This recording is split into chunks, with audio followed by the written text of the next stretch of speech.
ഇന്ന് വിദ്യാരംഭം നിക്കുവിനെ എഴുത്തിരുത്താൻ വേണ്ടിയിട്ട് ഞങ്ങൾ അമ്പലത്തിലോട്ട് പോയിക്കൊണ്ടിരിക്കുകയാണ് കേട്ടോ. ആറ്റുകാലാണ് പോണത്. അപ്പോൾ എന്താ ഞങ്ങളുടെ കല്യാണമൊക്കെ ആറ്റുകാൽ വെച്ചിട്ടായിരുന്നു കേട്ടോ. അപ്പോൾ അവിടെ ചെന്നപ്പോൾ അതേ അപ്പൂപ്പനെ കണ്ടു കേട്ടോ. അപ്പൂപ്പൻ ഡ്യൂട്ടി കഴിഞ്ഞിട്ട് അവിടെ നേരെ വന്നു കേട്ടോ. അപ്പോൾ ഞങ്ങൾ പെട്ടെന്ന് തന്നെ അവിടെ എഴുത്തിനൊക്കെ ഇരുത്തിയിട്ട് ഇറങ്ങി കേട്ടോ. തിരക്ക് കുറവായിരുന്നു, ഞങ്ങൾ നേരത്തെ പോയതുകൊണ്ട് തന്നെ തിരക്ക് കുറവായിരുന്നു കേട്ടോ. അങ്ങനെ പ്രസാദമൊക്കെ കിട്ടി. നിക്കുവിന് ദേ ഒരു ബലൂണൊക്കെ മേടിച്ചു കൊടുത്ത് നേരെ ഞങ്ങൾ അന്നപൂർണ്ണയിൽ വന്നു കേട്ടോ, ഫുഡ് കഴിക്കാൻ വേണ്ടിയിട്ട്.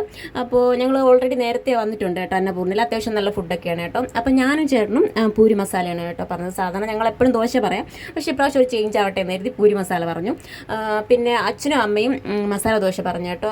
എല്ലാം അത്യാവശ്യം നല്ലതായിരുന്നു, പക്ഷേ ക്വാണ്ടിറ്റി കുറച്ച് കൂടുതലായതുകൊണ്ട് കഴിക്കാൻ കുറച്ച് പാടായിരുന്നു കേട്ടോ. നിക്കു വളരെ കുറച്ച് മാത്രമേ കഴിച്ചുള്ളൂ, 1-2 വാ മാത്രമേ വെച്ചുള്ളൂ, ഒന്നും കഴിച്ചില്ല കേട്ടോ. അങ്ങനെ ഞങ്ങൾ ഇതേ ഫുഡൊക്കെ കഴിച്ച് നേരെ തിരിച്ച് പോവുകയാണ് കേട്ടോ. അപ്പം അമ്പലത്തിൽ നിന്ന് പ്രസാദമായിട്ട് ഉണ്ണിയപ്പവും അരവണയൊക്കെ കിട്ടിയിട്ടുണ്ടായിരുന്നു കേട്ടോ. അപ്പം നിക്കു അതൊക്കെ എടുത്ത് വെച്ചിട്ട് അവിടെ വെച്ച് കഴിക്കുകയാണ് കേട്ടോ. ഉണ്ണിയപ്പം കടിച്ചാൽ പൊട്ടാത്ത ഉണ്ണിയപ്പം വെച്ച് ദേ കഷ്ടപ്പെട്ട് കഴിക്കുകയാണ് കേട്ടോ. തിരികെ വീട്ടിൽ വന്നപ്പോൾ ദേ അവിടെ കടല വേവിച്ചതും പായസമൊക്കെ അമ്മ ഉണ്ടാക്കിയിട്ടുണ്ട് കേട്ടോ.